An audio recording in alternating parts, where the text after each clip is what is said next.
लक्ष्मीबाई पवार यांच्या गाण्यानं पवार भावुक. आमदार रोहित पवार यांच्या संवाद दौऱ्यात तक्रारींचा पाऊस. पवारांनी केला जागेवर नमस्कार, निराकरण. आमदार रोहित पवार यांच्या संवाद दौऱ्यात नागरिकांनी वैयक्तिक आणि सार्वजनिक तक्रारींचा पाऊस पाडला. या सर्व समस्यांवर अधिकाऱ्यांना बोलवून त्यांनी निराकरण केलं. आदिवासी महिलेला कोरोना काळात आमदार रोहित पवार यांनी केलेल्या मदतीबद्दल तिनं व्यक्त केलेली कृतज्ञता आणि जामखेड तालुक्यातील पाडळी येथील लक्ष्मीबाई पवार या आजीबाईनं आमदार रोहित पवार यांच्यावर गायलेल्या गाण्यांनी उपस्थितांचं लक्ष वेधलं. दिवसभराच्या संवाद दौऱ्यानंतर आमदार रोहित पवार यांनी जामखेड शहरात शिवराज्याभिषेक सोहळ्यात झांज वाजवून अष्टपैलू असल्याची चुणूक दाखवली. आमदार रोहित पवार यांचा चोभेवाडी इथं जनसंवाद दौरा गुरुवारी संपन्न झाला.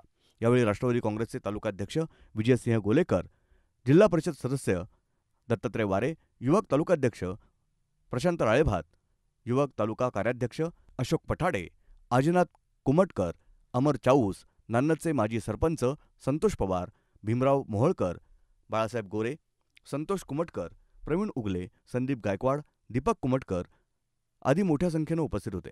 यावेळी महिलांची संख्या लक्षणीय होती. अनेक शेतकऱ्यांनी पीक विम्याचे पैसे मिळाले नाही अशा तक्रारी केल्या. यावेळी आमदार रोहित पवार म्हणाले, पीक विम्याचे पैसे मिळवण्यासाठी आपण विधानसभेत आवाज उठवलाय, त्यामुळं अनेक शेतकऱ्यांच्या खात्यात पैसे जमा झालेत. उर्वरित पैशासाठी विमा कंपनीबरोबर बोलून प्रश्न मार्गी लावू.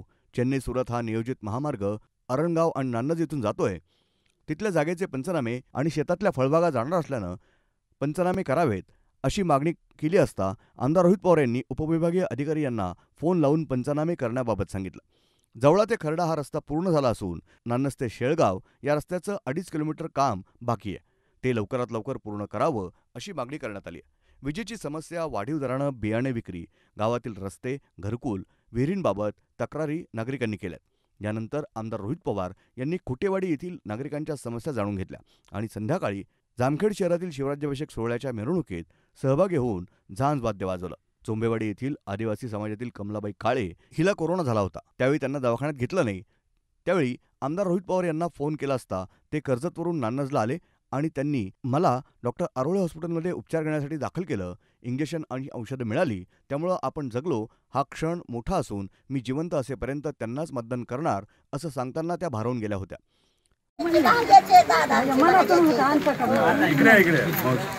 मावशी काय झालं सांगा, काय झालं? दादानी मला कोरोना झाला 95%. मला दवाखान्यात कुठेही घेतलं नाही. मला बाहेर थांबवलं होतं. मला झाडून मारित होत्या सिस्टर.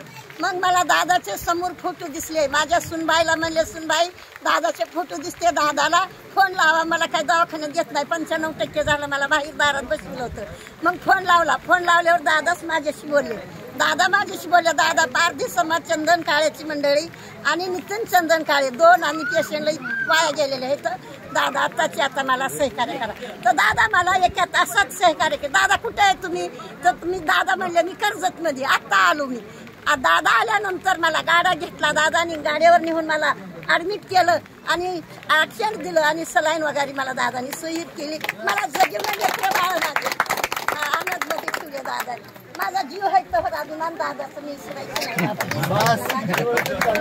सदर आदिवासी महिला 2.5 वर्षानंतर भेटून कृतज्ञता व्यक्त केल्यामुळं आमदार रोहित पवार देखील भारावून गेले.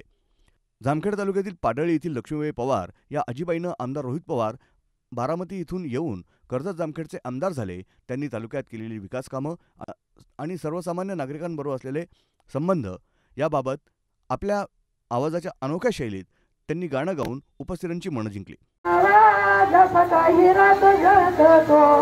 माझा रोहित दादाला मोठा मंत्री बनतो.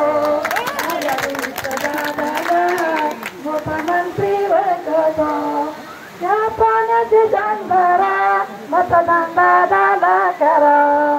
त्या पाण्याची जाणबारा मतदान आम्हाला करा. त्या रोहित दादानी नाही कुणाला फसविलं.